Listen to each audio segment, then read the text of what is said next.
നമുക്ക് ഇത് നല്ല രീതിക്ക് നടക്കണം. എല്ലാവർക്കും അവരുടേതായ ആവശ്യങ്ങളും കാര്യങ്ങളും ഉണ്ട്. വാപ്പ ഇത്രയും മുതലും കാര്യങ്ങളും ഉണ്ടാക്കിയിട്ടുള്ളത് നമുക്ക് അനുഭവിക്കാനുള്ളത് തന്നെയാണ്.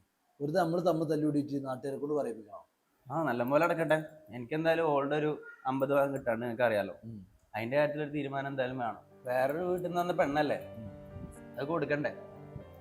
ഓളുടെ ഉപ്പന്റെ പറയാത്തായിട്ടൊന്നുമില്ല. അത് എന്റെ ആവശ്യത്തിനും കൂടെ വേണ്ടിയിട്ടല്ല എടുത്തിട്ടുള്ളത്, എനിക്കറിയാലോ. എൻ്റെ ആവശ്യത്തിനല്ല വേറെ എന്താ ആവശ്യത്തിന് എടുത്തു നീ പറഞ്ഞത്? ഉമ്മാക്കൊരു അസുഖം വന്നപ്പോഴടക്കം വാപ്പാടെ സ്ഥലം വിറ്റിട്ടാണ് ചികിത്സയും കാര്യങ്ങളും നടത്തിയത്. പിന്നെ എന്താ ആവശ്യത്തിന് എടുത്തു നീ പറഞ്ഞത്? അത് ഈ പറഞ്ഞ പോരല്ലോ, ഇക്കാക്ക പറയട്ടെ. ഇജ് പണ്ടം കൊടുത്തൊക്കെ ശരി തന്നെയാണ്. ഇജിപ്പോ അതിന്റെ കണക്ക് പറയാന്ന് കഴിഞ്ഞാല് ഞാൻ എന്തൊക്കെ പറയണം? എന്റെ ജീവിതം മുഴുവനായിട്ട് ഈ കുടുംബത്തിന് വേണ്ടിയിട്ട് തന്നെ ഞാൻ ചെലവഴിച്ചിട്ടുള്ളത്. 9ാം ക്ലാസ് മുതൽ വാപ്പാന്റെ ഒപ്പം കൂടിയതാ ഞാൻ. നിങ്ങൾക്ക് ഇവിടെ നേരത്തിന് തിന്നാനും പഠിക്കാനൊക്കെ ഉള്ള സൗകര്യം ഉണ്ടായിരുന്നല്ലോ, അത് എന്റെ കൂടി വേർപ്പില്ല. എനിക്ക് എന്തായാലും ഇതൊന്നും അറിയേണ്ട ആവശ്യമില്ല. എന്റെ പണ്ടം തിരിച്ചു കിട്ടിയേ പറ്റൂ. നീ മിണ്ടായിരിക്കും, ഇവിടെ ഞങ്ങള് സംസാരിക്കണ്ടല്ലോ. ഇജെന്തിനാ അവളോട് ചൂടാവണത്? അവളെ പണ്ടെടുത്ത് ഓരോന്ന് കാണിച്ചു കൂട്ടിട്ടല്ലേ. അതൊന്നും പറഞ്ഞിട്ട് കാര്യമില്ല. ഞങ്ങളെന്താ കുടുംബത്തിന് വേണ്ടി ഒന്നും ചെയ്തിട്ടില്ലേ? മൂത്ത കാരണവന്മാരാകുമ്പോൾ കുടുംബത്തിന് സ്വാഭാവിക. അതൊന്നും ഇവിടെ പറഞ്ഞിട്ട് കാര്യമില്ല. അതൊക്കെ അവിടെ നിൽക്കട്ടെ. നിനക്കെന്താ പ്രശ്നം? പാർട്ടീഷനോട് സഹകരിക്കാൻ വല്ല ബുദ്ധിമുട്ടുണ്ടോ? എന്റെ പ്രശ്നങ്ങൾ ഇവിടെ പറഞ്ഞാൽ തീരൂല, അത് നിങ്ങളെ കൊണ്ട് തീർക്കാനും പറ്റൂല. നീ പറ, നിന്റെ പ്രശ്നങ്ങൾ നീ പറ. മൂത്ത കാരണം നിലക്ക് മുഴുവൻ സ്വത്തിന്റെ 40% എനിക്ക് വേണം. കാരണം ഈ കുടുംബത്തിന്റെ മൊത്തം ബാധ്യത എനിക്കായിരുന്നു. അപ്പൊ എനിക്ക് അതെങ്കിലും കിട്ടണ്ടേ?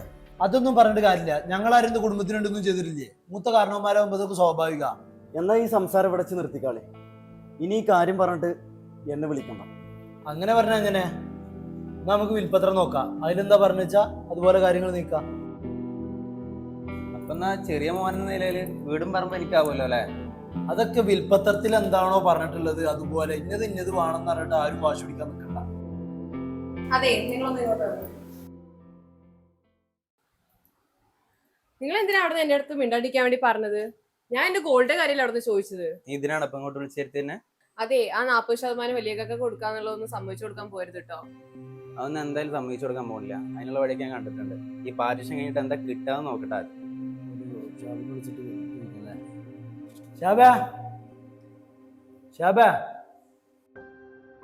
അന്റെ പെണ്ണുങ്ങൾ ഗോൾഡിന്റെ കാര്യത്തിലൊക്കെ വാപ്പത്തിലൊരു തീരുമാനം ഉണ്ടാക്കി വെച്ചിട്ടുണ്ട്. ഇനിയിപ്പോ ആ പേരും പറഞ്ഞൊരു പ്രശ്നം ഉണ്ടാക്കണ്ട. പിന്നെ 30-40 എന്ന് പറഞ്ഞിട്ടൊന്നും ഒരു വിഷയം ഉണ്ടാക്കണ്ട. കാര്യങ്ങളൊക്കെ ഇതിൽ എഴുതി വെച്ചിട്ടുണ്ട് വാപ്പ. നിങ്ങൾ ഈ വിൽപത്രം കൊണ്ടാൻ വേണ്ടിയിട്ട് നിന്റെ അടുത്ത് വരാൻ നിൽക്കണ്ട. ഇന്റെ കാര്യം ഞാൻ പറഞ്ഞു, അതിന് പറ്റുന്നുണ്ടെങ്കിൽ മതി, അല്ലെങ്കിൽ നിർത്തിക്കാളി. പിന്നെ ഇനി മേലില് ഈ കാര്യം പറഞ്ഞിട്ട് ഇന്നെ വിളിക്കാൻ നിൽക്കണ്ട, മനസ്സിലായില്ലേ? ഇവിടെ നടപടിയാവൂല.